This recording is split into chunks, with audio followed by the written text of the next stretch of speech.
Hariom. Welcome to our YouTube channel, Let's Create History, and thank you for your love and support. You people are really amazing. Whatever support you have given to the channel, that was mesmerizing me, and I am really thankful to all of you for watching my videos. And I think that I hope these videos are helpful for you. 2 videos regarding history I have uploaded. The language was Hindi, obviously. Okay, so 2 videos history से related मैंने upload की है और हम आगे बढ़ते हैं अपने इंग्लिश वाले लेक्चर में। इंग्लिश में यूनिट का हम सेकंड पार्ट और लास्ट पार्ट आज खत्म करेंगे। नाउन में यूनिट चल रही थी तो यूनिट का सेकंड पार्ट हम खत्म करते हैं और सेकंड पार्ट जुड़ा हुआ है फ्रैक्शन से। फ्रैक्शन आज मुझे आपको थोड़ा सा गणित पढ़ाना पड़ेगा। देखते हैं आप लोगों का गणित कैसा है, क्योंकि इंग्लिश में भी गणित है। कोई भी सब्जेक्ट इंग्लिश के बिना पूरा नहीं होगा। गणित यहाँ पे इंग्लिश में भी थोड़ा गणित है। फ्रैक्शंस को हम कैसे लिखते हैं, जो फ्रैक्शन होते हैं फ्रैक्शन को कैसे लिखते हैं। अब फ्रैक्शन को हिंदी में बोलते हैं भाई भिन्न। भिन्न तो भिन्न कैसे लिखते हैं, जो पी अपॉन क्यू की फॉर्म में लिखा जाए उसे फ्रैक्शन बोलते हैं। जो पी अपॉन क्यू की फॉर्म में जिस चीज को हम लिख दें उसे क्या बोलते हैं। एक अंश होता है और एक हर होता है, न्यूमरेटर और डिनोमिनेटर। इन चीजों से मिलकर फ्रैक्शन बनता है या अंश और हर बनते हैं। तो फ्रैक्शन को लिखने का तरीका, सबसे पहला फ्रैक्शन है यूनिट फ्रैक्शन। सबसे पहला फ्रैक्शन है यूनिट फ्रैक्शन। सपोज कीजिए ये एक पूरी चीज है,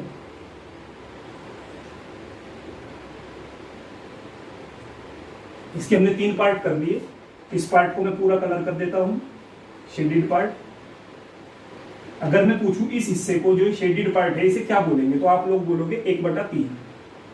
1/3 तो ये क्या है, ये पूरा है और इसका एक तीसरा हिस्सा जो है ये है 1/3। ये 3 पूरा सर्कल मैंने किया, ये 3 है तो ये क्या है 1/3। अब 1/3 को आप कैसे लिखोगे, इंग्लिश में 1/3 को कैसे लिखते हैं, तो इंग्लिश में 1/3 को लिखते हैं कुछ इस तरीके से 1/3। 1/3 तो इसे कुछ इस तरीके से लिखेंगे 1/3। आपके पास 2 ऑप्शन आ सकते हैं, 1/3 या 1/3। 1/3 या 1/3 तो सही विकल्प क्या होगा 1/3। यूनिट फ्रैक्शन में क्या होता है, यूनिट फ्रैक्शन में हमेशा जो अंश होता है वो 1 होता है और हर 1 से ज्यादा होता है। यूनिट फ्रैक्शन में हमेशा अंश 1 होता है और हर 1 से ज्यादा होता है। ठीक है भाई, तो यूनिट फ्रैक्शन को लिखने का तरीका है 1/3 और इसके साथ हमेशा सिंगुलर वर्ब आती है। हमेशा सिंगुलर वर्ब आती है, सब्जेक्ट वर्ब एग्रीमेंट में बहुत ज्यादा काम आएगा। सिंगुलर वर्ब आती है, इसके साथ हमेशा सिंगुलर वर्ब आती है। ठीक है भाई, इसके बाद आते हैं प्रॉपर डिनोमिनेटर। कुछ भी हो सकता है लेकिन हमेशा जो अंश होगा वो हर से छोटा होगा। ठीक है, अंश जो होगा वो 1 से ज्यादा होगा लेकिन हमेशा हर से छोटा होगा, तो उसे बोलते हैं प्रॉपर फ्रैक्शन। जैसे मैंने लिख दिया 2/3, मैंने एक भिन्न लिख दी 2/3। तो 2/3 क्या होती है भाई, देखिए जैसे सपोज करो एक ये है,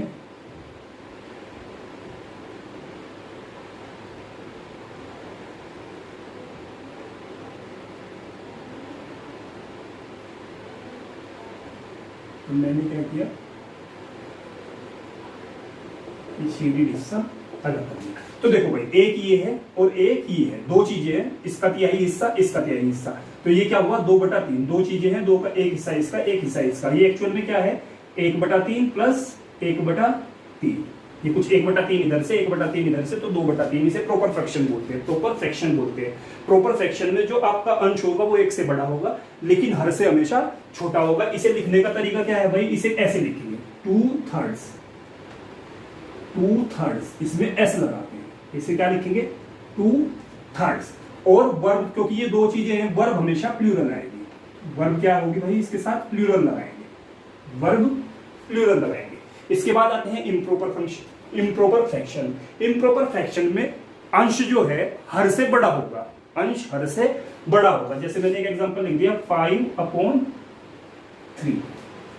5/3 ठीक है, तो अंश हमेशा क्या होगा भाई, अंश हमेशा हर से बड़ा होगा। तो इसे लिखने का तरीका क्या है भाई, इसे लिखने का तरीका है 5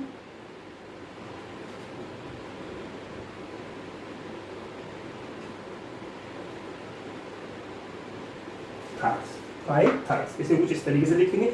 मिक्स फ्रैक्शन क्या होता है, जैसे मैंने लिखा 1/10।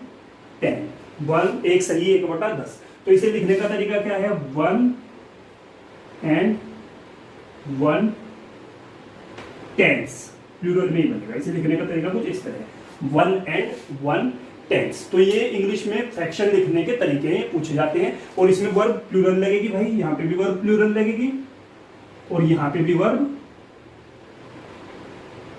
प्लूरल लगेगी। ठीक है, अब इनसे संबंधित सवाल पूछ लेते हैं। जैसे ये लिख दिया 1/3 इज या आर, तो 1/3 के साथ इज आएगा। 2/3 इज या आर, तो इसके साथ आर आएगा। 5/3 इज या आर, तो आर आएगा। 1 and 1/10 इज या आर, तो इसके साथ आर आएगा।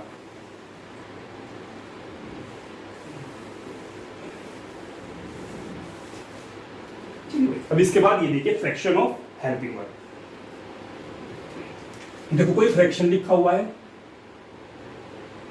कोई फ्रैक्शन लिखा हुआ है और अब देखो कितनी पॉसिबिलिटी है। एक पॉसिबिलिटी है कि सिंगुलर काउंटेबल नाउन आ जाए फ्रैक्शन के साथ, एक पॉसिबिलिटी है प्लूरल काउंटेबल नाउन आ जाए, एक पॉसिबिलिटी है अनकाउंटेबल नाउन आ जाए। तो तीनों पॉसिबिलिटी में क्या क्या लगेगा। अगर सिंगुलर काउंटेबल नाउन है तो वर्ब आएगी भाई सिंगुलर, हेल्पिंग वर्ब भी सिंगुलर हेल्पिंग वर्ब आएगी। अगर सिंगुलर काउंटेबल नाउन है तो हेल्पिंग वर्ब भी सिंगुलर हेल्पिंग वर्ब आएगी। अगर प्लूरल काउंटेबल नाउन है तो प्लूरल हेल्पिंग वर्ब आएगी। अगर अनकाउंटेबल नाउन है तो सिंगुलर हेल्पिंग वर्ब आएगी। परसेंटेज फ्रैक्शन के केस में। अब न्यूमरल परसेंटेज के केस में देखो एक पॉइंट, ये सारे पॉइंट भाई इन क्वेश्चंस में बहुत ज्यादा इंपॉर्टेंट हैं। ये मत सोचना कि मैं फटाफट करा रहा हूँ, एक्चुअली मैं चाहता हूँ कि लेक्चर थोड़ा छोटा हो जिससे आप देखने में आसानी हो और कंसेप्ट आपके सारे समझ में आ जाए, तो इसलिए मैं थोड़ा स्पीड से लिख रहा हूँ। दूसरी चीज है न्यूमरल परसेंटेज हो, न्यूमरल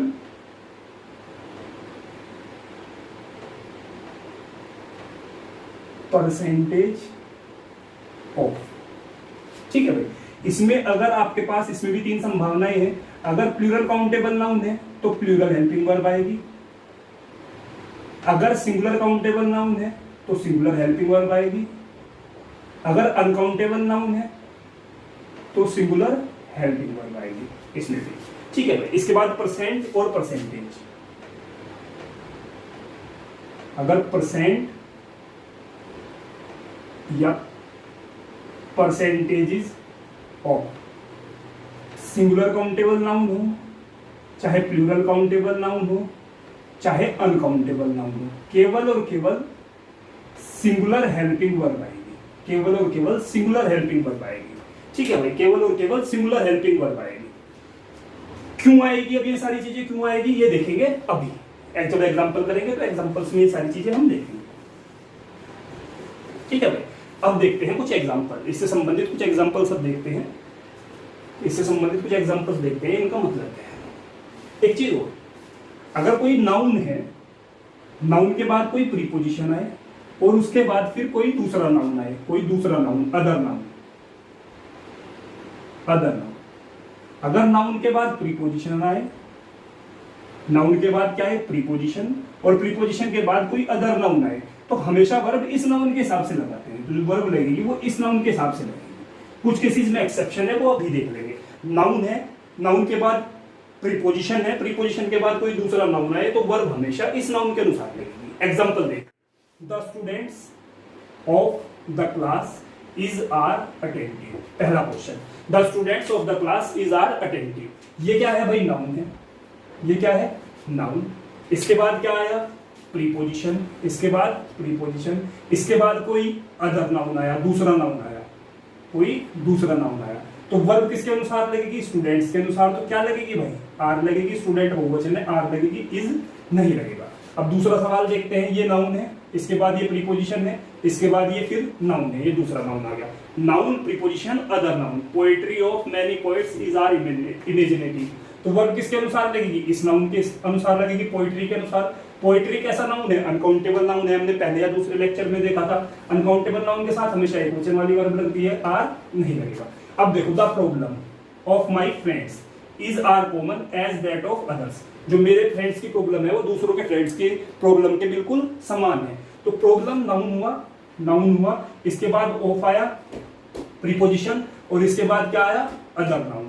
तो नाउन आया, नाउन के बाद प्रीपोजिशन आया, प्रीपोजिशन के बाद अदर नाउन आया, तो वर्ब लगेगी पहले नाउन के अनुसार, प्रॉब्लम के अनुसार। प्रॉब्लम एक अनकाउंटेबल नाउन है, प्रॉब्लम एक सिंगुलर नाउन है, तो इज लगेगा, आर नहीं लगेगा। ये बिल्कुल सही हो गया। इसके बाद यहाँ पे देखो भाई, यहाँ से क्लासेस शुरू हो जाएगी आपकी अच्छी सी। ये फ्रैक्शन का मतलब तुम्हें यहाँ समझ में आएगा। अब ये देखो, 1/10 ऑफ 50 स्टूडेंट।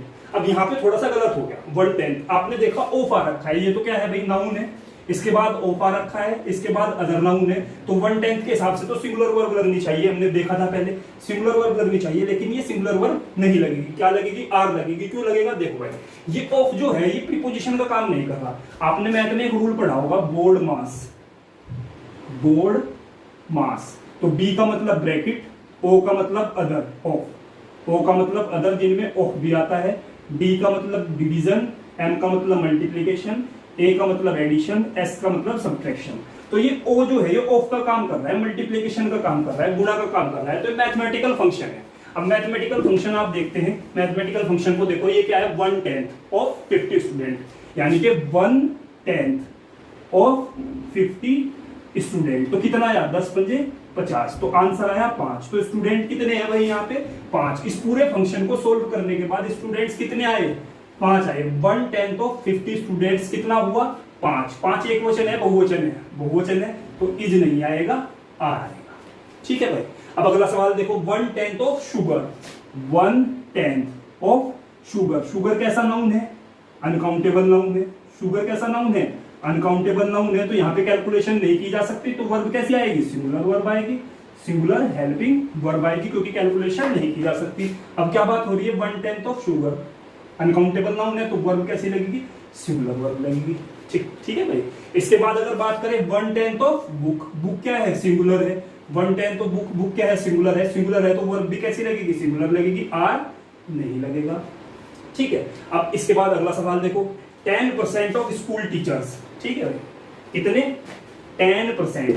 वापस अपने मैथ के फंक्शन सोल्व करो, 10%, 10% का मतलब क्या होता है, 10/100, 10%। किसकी बात हो रही है, स्कूल टीचर्स की बात हो रही है, स्कूल टीचर्स की। स्कूल टीचर्स की संख्या गिवन नहीं है, स्कूल टीचर की संख्या गिवन नहीं है, तो हम कैलकुलेशन नहीं कर सकते, इसलिए कैसी वर्ब आएगी, सिंगुलर हेल्पिंग वर्ब। तो 10% of school teachers, 10% of schools teacher was आएगा, वर्ब नहीं आएगा, affected by Covid. 10% of school teachers affected by Covid, तो मैंने ज्यादा लगा दिए भाई। अभी चुनाव वगैरह में ड्यूटी लग रही थी टीचर्स की, तो बहुत सारे टीचर्स जो है कोविड अफेक्टेड हुए, तो उनके प्रति हमारी हार्दिक संवेदनाएं हैं। ठीक है, उन्होंने अपनी ड्यूटी करते करते महामारी के वे शिकार हुए, लेकिन फिर भी उन्होंने अपनी ड्यूटी को प्राथमिकता दी। ऐसा नहीं है कि जवान जो सोल्जर्स हैं, सेना के हमारे साथी हैं, सेना के हमारे दोस्त हैं, केवल वही देश के लिए कुर्बान होते हैं। इस महामारी में हमारे शिक्षक भी कुर्बान हुए हैं। ठीक है, उन्होंने भी चुनाव कराए, जो सामाजिक व्यवस्था है उसे सुचारू रूप से बनाए रखने के लिए अपनी ड्यूटी निभाई, तो उनके प्रति हार्दिक संवेदनाएं हैं। उसके अलावा भी तूफान, एक ताउते तूफान आया है रिसेंटली, बहुत भयंकर, तो वहाँ पर भी काफ़ी ज़्यादा नुकसान हुआ है।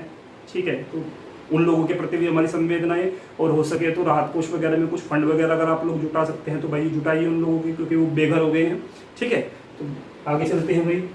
20% ऑफ वर्क, अब बात हो रही है 20% ऑफ वर्क, 20% ऑफ वर्क, ये न्यूमरल परसेंटेज हम देख रहे हैं। Numeral percentage, plural countable noun है, प्लूरल लगाओ, सिंगुलर है सिंगुलर लगाओ, अनकाउंटेबल है अनकाउंटेबल लगाओ। वर्क कितना है, 20%, 20% ऑफ वर्क। वर्क की अमाउंट हमें नहीं गिवन, वर्क कैसा है, अनकाउंटेबल है, तो अगर न्यूमरल परसेंटेज के साथ अनकाउंटेबल नाउन आए, वर्ब कैसी लगती है, सिंगुलर हेल्पिंग वर्ब लगेगी।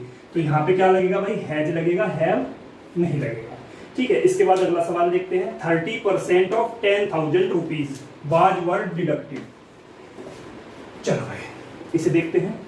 ये फिर वापस न्यूमरल परसेंटेज आ गई, 30%, कितना, 30%, कितने रुपए का, 10,000 रुपए का डिटेक्ट हो गया है, कट गया है, तो इन 2 जीरो से ये 2 जीरो गए, और यहाँ पे कितना आ गया, 3,000। तो रुपए कितने बचे भाई, कितने हुए रुपए, 3,000। 30% ऑफ 10,000 रुपीज, 30% ऑफ 10,000 रुपीज कितना हुआ, 3,000 रुपीज। तो 3,000 रुपीज सिंगुलर नहीं है, प्लूरल है, प्लूरल वन लगाओ। तो इस तरह परसेंटेज, ये फ्रैक्शन के सवाल यूज होते हैं। फ्रैक्शन और परसेंटेज कुछ नहीं है, एक बिल्कुल समान बात है। आपने जब मैथ पढ़ा होगा तो आपने देखा भी होगा कि 100 को क्या लिख देते हैं, 100 को 1 लिखेंगे, 50 को 1/2% लिखेंगे, 25 को 1/4 लिखेंगे, 25% को 1/4 लिखेंगे। ये सारी चीजें आपने लिखी होगी। 100 को 1 मानेंगे, 50 का 1/2 हो जाएगा, 25 का 1/4 हो जाएगा, और 100 ऑन। तो ये सब जो है मैथमेटिक्स के फंक्शन है, आपने पढ़े होंगे। परसेंटेज भी एक तरीके से फ्रैक्शन ही है, जो कि हमारी यूनिट्स का ही हिस्सा है।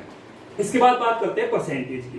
Percentage of successful candidates, percentage of 50, 100, कुछ भी हो यहाँ पे। देखो ये परसेंटेज का मतलब है बटे 100, परसेंट या परसेंटेज का मतलब है, परसेंट या परसेंटेज का मतलब है बटे 100। और यहाँ पे चाहे कुछ भी हो, चाहे सक्सेसफुल कैंडिडेट हो, चाहे 500 हो, हमें यहाँ का डेटा गिवन नहीं है। परसेंटेज में हमें सिर्फ नीचे का डेटा गिवन है, यहाँ का डेटा गिवन नहीं है। तो यहाँ पे चाहे कोई सा भी नाउन आए, चाहे सिंगुलर नाउन आ जाए, चाहे प्लूरल नाउन आ जाए, चाहे अनकाउंटेबल नाउन आ जाए, वर्ब हमेशा सिंगुलर हेल्पिंग वर्ब लगेगी, क्योंकि यहाँ का डेटा गिवन नहीं है। इसलिए परसेंटेज या परसेंट के साथ हमेशा सिंगुलर हेल्पिंग वर्ब लगती है। तो percent of successful candidates in UPSC exam is are very less, are नहीं लगेगा, हमेशा सिंगुलर हेल्पिंग वर्ब लगती है। ठीक है भाई, तो ये था यूनिट का पार्ट 2। इसमें कुछ ये क्वेश्चंस छूटे हुए हैं, या भी मैं 6 सवाल है जरा, ये इनसे रिलेटेड है। Half, quarter, some, most, rest of, इनके बाद हेल्पिंग वर्ब कैसे लगाएं। तो देखो भाई, अगर ये जितने भी फ्रैक्शन है, ये आर्बिट्रेरी फ्रैक्शन है, जितने भी फ्रैक्शन है, यहाँ पे सब्जेक्ट देखो half of the road. Road क्या है, सिंगुलर है, तो वर्ब भी कैसी लगेगी, सिंगुलर लगेगी, आर नहीं लगेगा। इसके बाद अगला सवाल देखो, हाफ ऑफ द रोड्स। तो रोड्स कैसा है भाई, रोड्स प्लूरल है, तो वर्ब भी कैसी लगेगी, प्लूरल लगेगी, आर लगेगा यहाँ पे। तीसरी बात देखो, रेस्ट ऑफ वर्क। ये वर्क क्या है, अनकाउंटेबल नाउन है, अनकाउंटेबल नाउन के साथ इज लगता है हमेशा, आर नहीं लगता, सिंगुलर वर्ब लगेगी, आर नहीं लगेगा। इसके बाद रेस्ट ऑफ स्टूडेंट्स, ये कैसा नाउन है, काउंटेबल नाउन है। काउंटेबल नाउन भी कैसा है, प्लूरल काउंटेबल नाउन, तो प्लूरल के साथ वर्ब भी कैसी लगेगी, प्लूरल लगेगी, प्लूरल काउंटेबल नाउन। इसके बाद इस सवाल को देखते हैं, most of evidence is are fake and unreal. बहुत सारे सबूत क्या है, फेक है और अनरियल है। तो मोस्ट ऑफ एविडेंस की बात आ रही है। एविडेंस कैसा है, अनकाउंटेबल नाउन है। आपने अनकाउंटेबल नाउन के लेक्चर्स में पढ़ा होगा कि अनकाउंटेबल नाउन का एस या ईएस लगाकर बहुवचन नहीं बना सकते।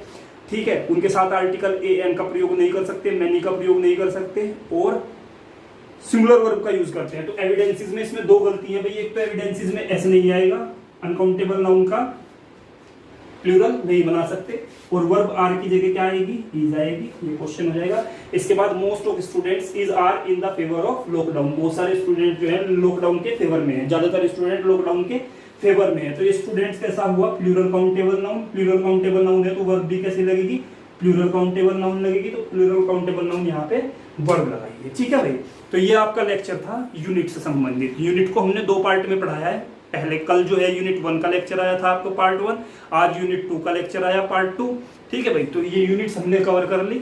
जितने भी आपके फ्रैक्शन है, जितनी आपकी फीट, इंचीज, लीटर, किलोलीटर, ये सब हमने कंप्लीट कर लिया। उसके बाद नाउन के फर्दर एस्पेक्ट पे बढ़ेंगे इस लेक्चर के बाद। ठीक है भाई, चलो जय हिंद, जय भारत। अगर आपको अच्छा लगे चैनल, अगर आपको यूजफुल लगे तो प्लीज़ शेयर जरूर कीजिए भाई। अपने व्हाट्सअप नंबर पे, अपने कॉन्टैक्ट्स में वीडियोज़ को शेयर जरूर कीजिए, ताकि मेरा मनोबल बढ़े, मैं ज़्यादा से ज़्यादा बच्चों तक रीच कर पाऊँ। और आपके जो भी डाउट्स हों प्लीज़ कमेंट सेक्शन में मुझे बताइए। और आप ये भी सजेस्ट कर सकते हैं कौन सा टॉपिक नेक्स्ट हम शुरू करें नाउन के बाद। जो भी आपको इंपॉर्टेंट लगता हो आप मुझे सजेस्ट कीजिए। जिसके सबसे ज़्यादा मत होंगे तो उसी के अनुसार हम जो है टॉपिक लेकर चलेंगे। चलो जय हिंद, जय भारत।